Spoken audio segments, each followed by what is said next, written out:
Today I'm gonna show you what 10 days off looks like when you're Emirates cabin crew. And this time it takes us to Koh Samui. This was a 10-day trip, but this video is just the first part of it, the first 4 days. Stick around for part 2. We are starting off in Bangkok airport, about to catch our Bangkok Airways flight to Koh Samui. I wish I had some cinematic shots of the Emirates flight from Dubai, but honestly, it was an early morning departure and I was exhausted. I must say I'm really impressed with Bangkok Airways. I just didn't expect it to have food on board because the flight is quite short, around 1 hour or even less. And the fact that we got a meal, a dessert and water is really impressive.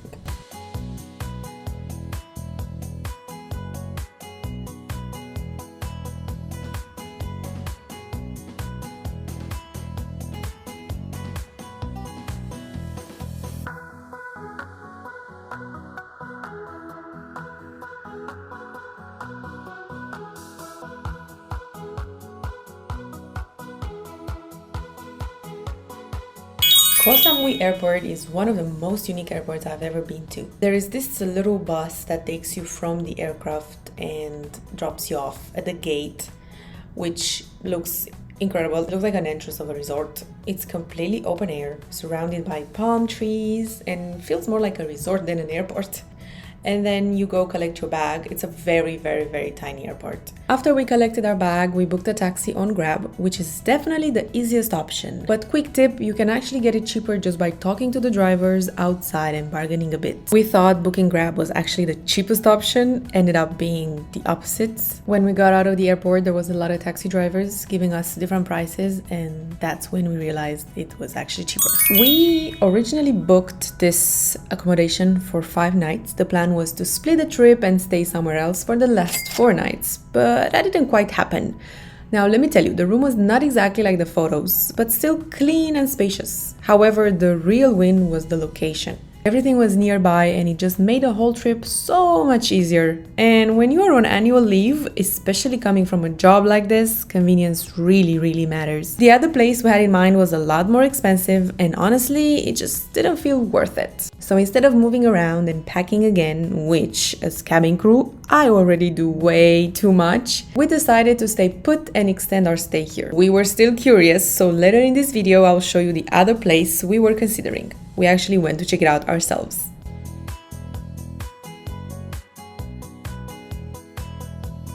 I don't know about you, but when I have to take 2 flights to get to a place, I get extremely exhausted. So this first day was a very chill day for us. We had barely any sleep and we just wanted to relax and find something to eat. We went to Chaweng Beach, which is one of the main spots on the island, just to get a feel for the area.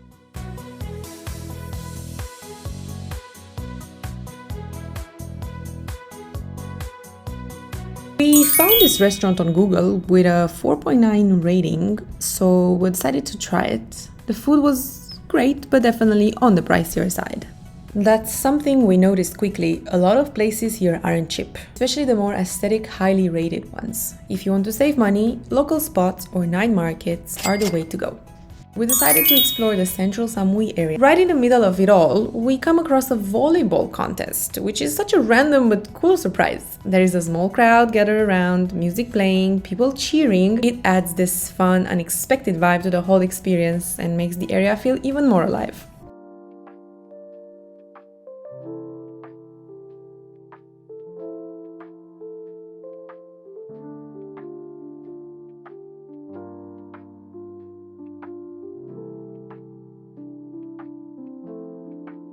While walking around the heat, I couldn't help but notice this coconut ice cream shop that makes fresh ice cream on spot. You can actually see them making it right in front of you, and it ends up being one of those simple things that just hits perfectly. Super refreshing, not too heavy, and exactly what you need in this weather.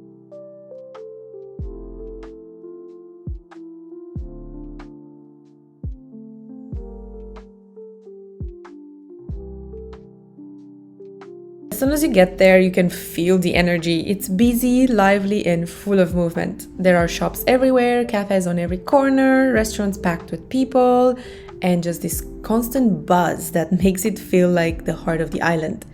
It's the kind of place you can just walk around with no plan and still feel like you're in the middle of everything. Later on, we make our way to the Chaweng night market, and this is where things really come to life. The whole place is filled with rows of food stalls, bright lights, and the smell of everything cooking at once.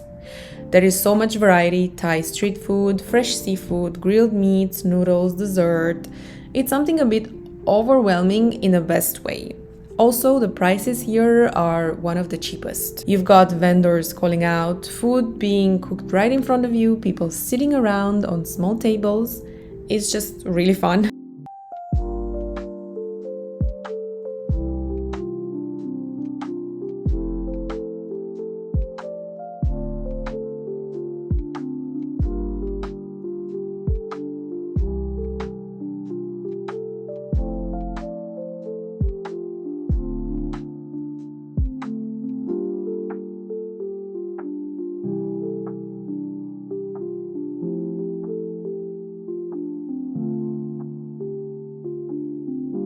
Honestly, the night market is one of those places you can't miss. Good food, great prices, and just an overall vibe that makes the whole experience feel more local and authentic.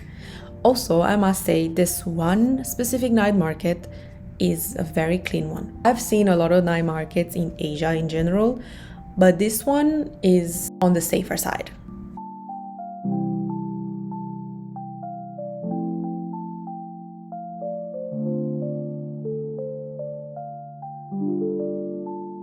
We end up getting a freshly squeezed juice, and it turns out to be such a good find. It's cheap, tastes amazing, and feels way more refreshing than most of the drinks we've been seeing around. What's surprising is that not many places here actually do fresh juices. It's mostly smoothies, so this quickly becomes our go-to spot.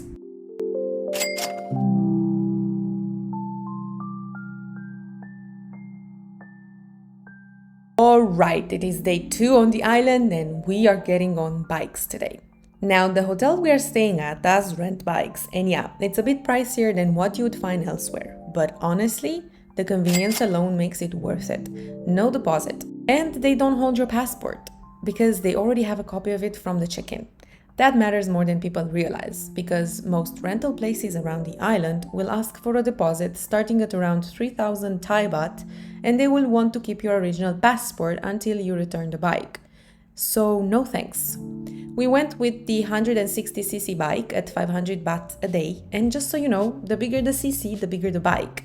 And this one came with a solid amount of trunk space, which honestly made life so much easier to get around. Our first stop is a quick fuel at the gas station. Nothing exciting there, but you have to return the bike with the same amount of fuel you rented for. Our second stop is money exchange. This place had genuinely the best rate we found on the whole island.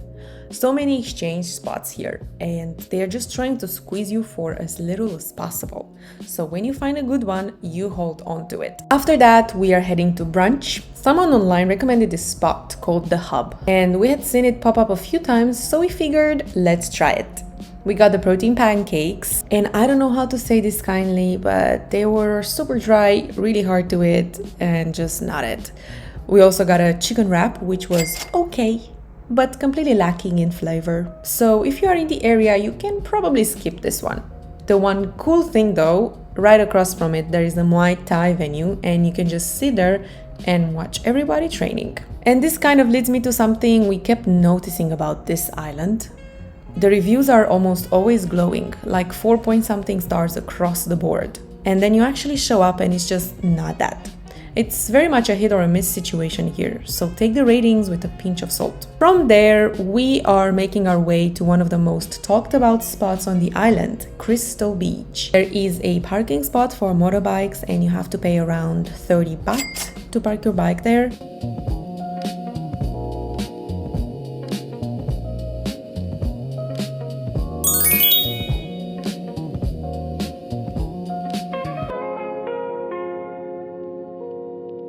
The place earns the hype. The water is this insane shade of turquoise, super clear.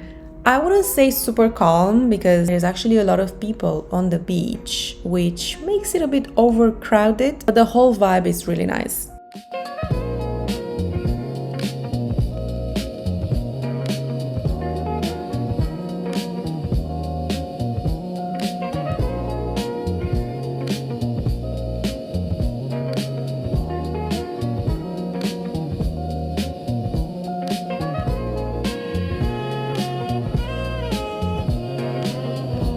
Quick tip from your sister Lavi, put that SPF on because the UV on this island is insane. It goes up to 12 or 13 during the day and you will get burnt for sure.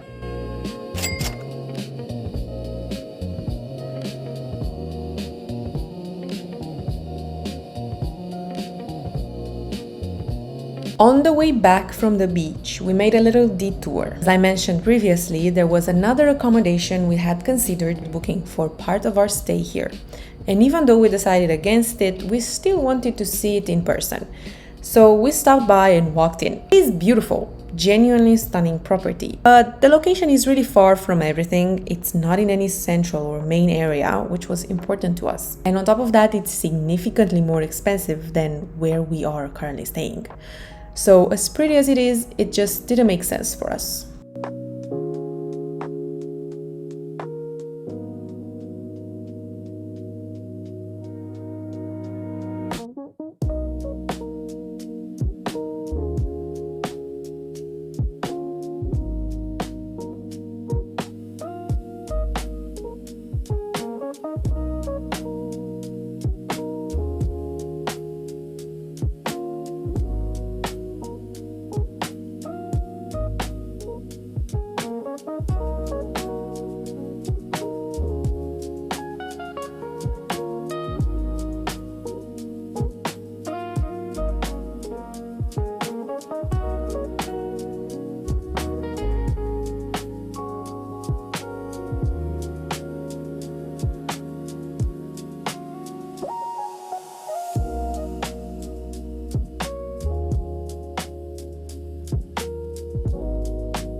For dinner, we headed to a place called Sea La Vie, which is famous mainly for one reason, the sunset view.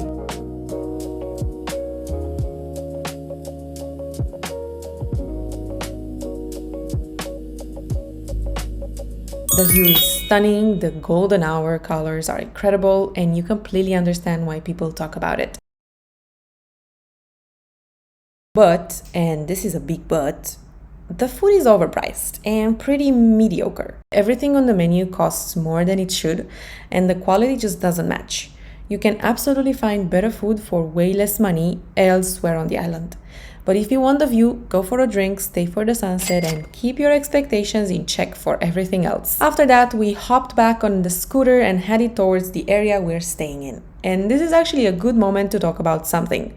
Koh Samui is a big island, like actually quite large. So the scooter rides between places can be pretty long, and that's just part of the deal here.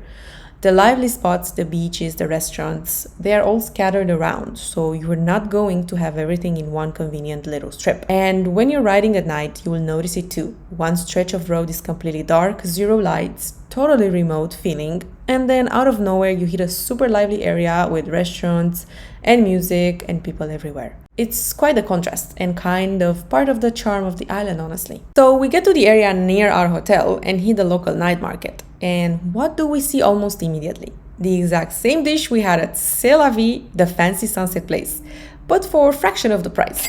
That pretty much says everything.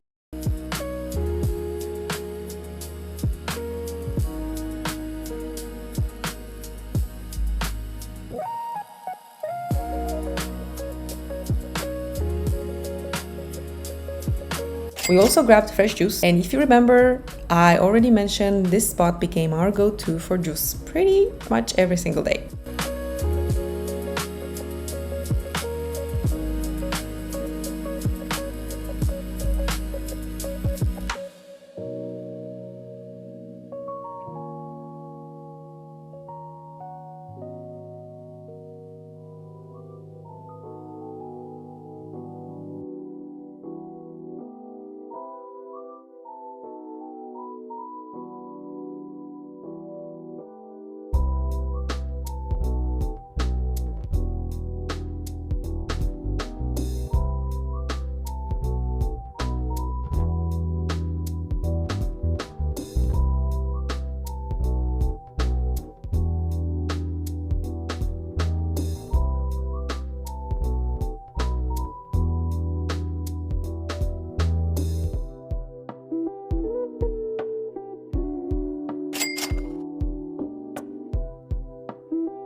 After the night market, we had one more stop, a beach club we had been hearing about, close to where we're staying. We'd heard it was worth checking out for the vibe and the scene, so off we went.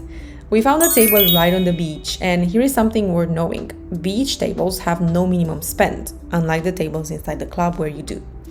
So we grabbed a spot out there, ordered 2 water bottles because neither of us drinks, and just settled in.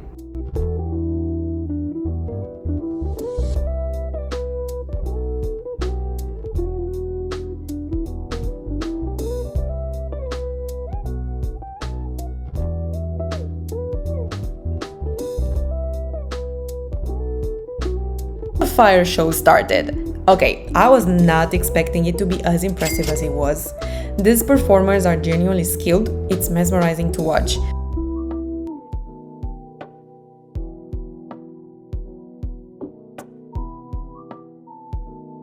And then they start pulling people from the audience to come up and assist them. So naturally, I had to volunteer. I'm standing there completely still while someone performs with fire over my head and around my body. And I'll be honest with you, I was terrified. Then we hit this moment where me and the performer actually executed something together. And I had my little 5 seconds of glory, which was pretty cool. Meanwhile, Zach, just sitting in the audience minding his own business, gets singled out and has fire waved right above his head. Overall, this beach club was one of the best things we did on the island. We loved it so much, we actually came back a few days later. And that was day 2. See you tomorrow! Good morning, everybody. I have a question for you. Who goes to the gym on holiday? Us. Apparently us. We started the day at the hotel gym and look, it's actually a really cool setup. It's fully open air, which gives it this great tropical feel. The only downside, it is hot, like genuinely uncomfortably hot. You're sweating before you've even touched the weight, but we got it done.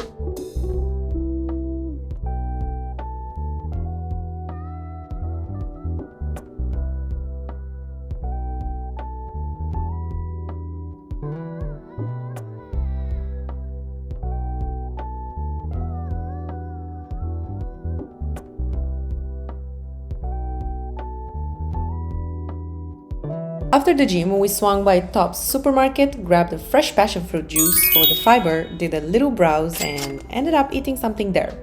And this is where I have to be honest with you. Whatever it was, it looked nothing like the photos. You know that thing where the picture on the menu looks incredible and then the actual plate arrives and you're just quietly disappointed? Yeah, that was me. Next up, Bantai Beach. And this one has a reputation, specifically for its sunsets, which if you've been watching the series, you already know is very much our thing. Me and Zach are sunset people, unashamedly. We arrived a little early, which actually worked out perfectly, gave us time to walk along the beach, take it all in, and stumble across this really cute little cafe right on the water. Sunset, rearrange your plans. After that, we made our way to Fisherman's village, and if you haven't heard of it, it's one of those most charming areas on the island. It's this stretch of old wooden shop houses and boutiques right along the waterfront, with a real relaxed, bohemian kind of energy to it. There are little shops, bars, cafes and restaurants. It's kind of a place you wander around without any real agenda and somehow end up spending hours there.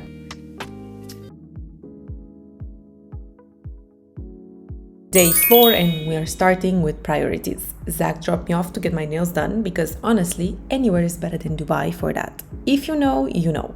While I was getting sorted, Zach went off to do his own thing and then came back to pick me up, and we headed straight to what very quickly became our go-to coffee spot for the rest of the trip. They serve flow coffee and it is so good. I got a nice cappuccino. Zach went for the soda lemon iced coffee, which is exactly what it sounds like. A surprisingly cool combination, and he was obsessed with it. Today is a big day because we're going to an elephant sanctuary. And for me, this is a first. I've never seen elephants in real life before, and I genuinely didn't know how I was gonna react. There is this waiting area where you have free coffee, water, snacks, all included in the ticket price, and you can just indulge as much as you want. The Koh Samui Elephant Sanctuary is one of those places that just does things right. It's an ethical sanctuary, which means these elephants are not performing, not giving rides, not being used for entertainment. They've been rescued, many of them from logging industries, street begging, or tourist camps where the conditions were really harsh. And they are brought here to live as close to a natural life as possible, in a safe environment with proper care. The experience we booked was 40 minutes inside the sanctuary, where we get to feed them fruits, pet them, and take photos. And it was one of the most incredible 40 minutes of the whole trip. One thing that stood out was how the staff explained that not every elephant here behaves the same way, and that's completely intentional to understand. Some of them are incredibly friendly. They will come right up to you, nudge you with their trunk, basically ask for more fruit. Others are more reserved, more cautious, and the staff will tell you in advance how to approach each one and what to be mindful of. Because that difference in personality isn't random. It's a direct reflection of what each elephant has been through before arriving here. The ones rescued from more traumatic conditions carry that with them. They may have experienced pain, stress, or mistreatment for years, and trust doesn't come back overnight. It actually puts things in perspective a lot when you're standing next to one of them. If you're visiting Koh Samui, this is non-negotiable. After the sanctuary, we made our way to a popular viewpoint called the Roof Samui. We had seen it all over social media, so we wanted to give it a try. But the journey there was an experience in itself. Google Maps, bless it, took us to the wrong location. We ended up on this narrow road going up a hill that was genuinely not designed for bikes, especially not going up. At one point it was so steep that I had to get off and walk so that I could actually get the bike up without the extra weight.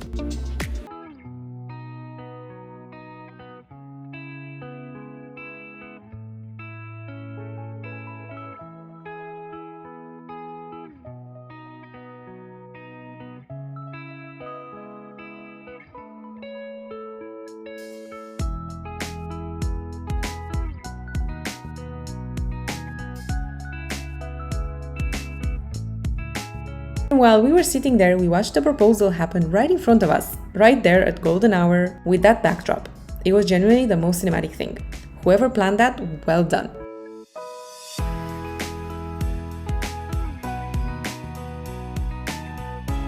And as the sun went down, the view somehow got even better. The city lights starting to come on, the sky shifting color. It's one of those places that works at every hour but really hits differently at night. We didn't eat there though. And that was a deliberate choice because we wanted to get back to Fisherman's village, to our restaurant, the one from yesterday that we couldn't stop thinking about. This time we ordered the red curry, some vegetables and fish, and it was a 10 out of 10 every time.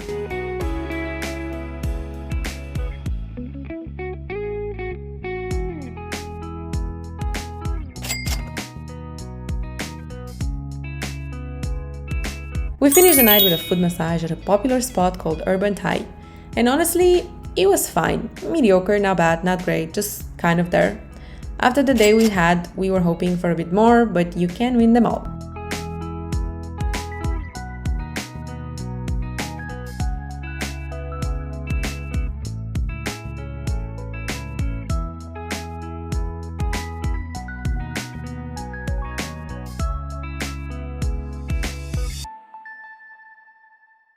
You will want to see the next spots we ticked off. They are unreal. And we will see you in part 2 of the video for more adventures.